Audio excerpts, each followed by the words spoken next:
My name is Grace from Sweet Tea Sensations, and today I'll be showing you how to make a chocolate dipped cookie. This chocolate dipped cookie is gluten-free, grain-free, and sugar-free. This cookie is really good for people who really want something sweet, but they just don't want to have the sugar, and it's very good for diabetics. First, I have 1 cup of almond flour. Next, I have 3 tablespoons of coconut oil. Next, I have 2 tablespoons of stevia. Then I have 1 scoop of protein powder. And lastly, I have 1½ tablespoons of milk. Let's get started. We're going to start with our wet ingredients first. So, we're going to pour all of our coconut oil into here. This is 3 tablespoons again. And make sure to get all of this out because coconut is very good. Next, you want our milk. This is 1½ tablespoons.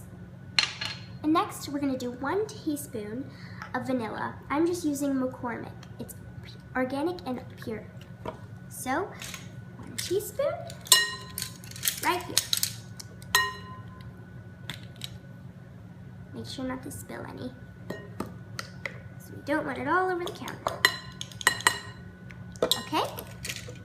And we just whisk this all together.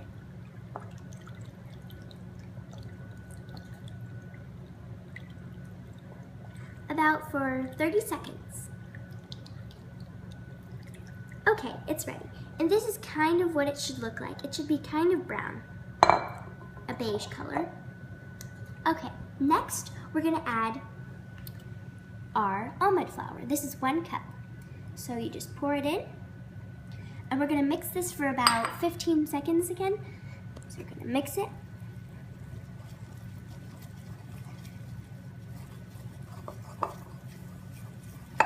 Make sure not to get it on the table.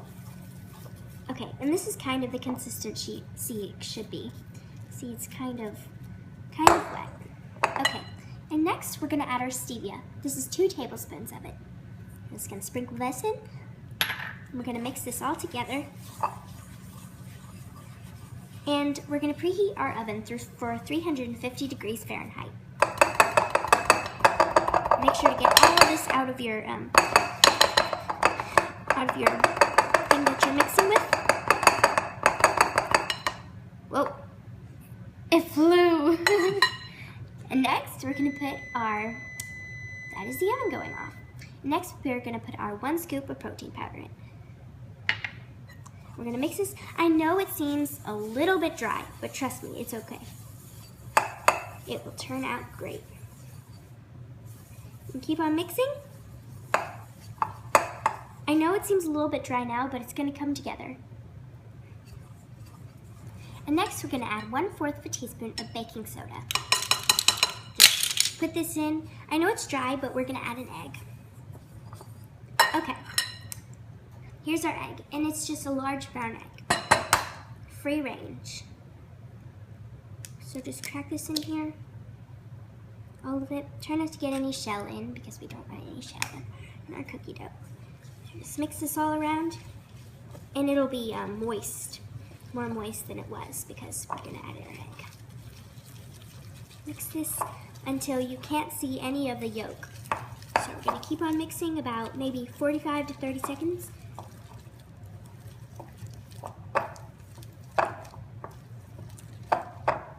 Get all the stuff on the outsides. And because sometimes that's a mistake, people don't get all the stuff on the outside so it doesn't get mixed in properly. Okay, this is the kind of consistency we're looking for right here. Okay, and this is all for our batter. And you can just scoop it onto a tray. We're gonna get our tray. So I've got my baking tray, and I've just put some baking parchment paper on to the length of about my baking board. And so what we're gonna do is we're just gonna scoop a little bit, like this much, tablespoon, onto our baking tray. And if you want, you can just use like a little spatula to get this off like this, like that.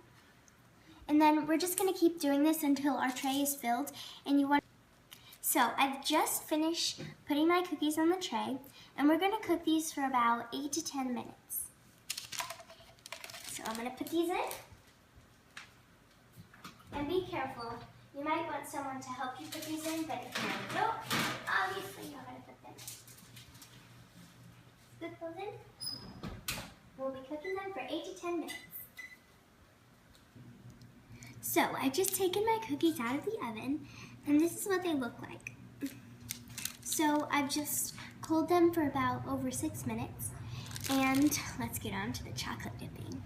So in this little bowl, I have about 2 ounces of chocolate, but either 6 little squares, and then I have 1 tablespoon of butter, and I have 1 tablespoon of stevia. So I'm going to put this in the microwave for about, let's say, 35 seconds. And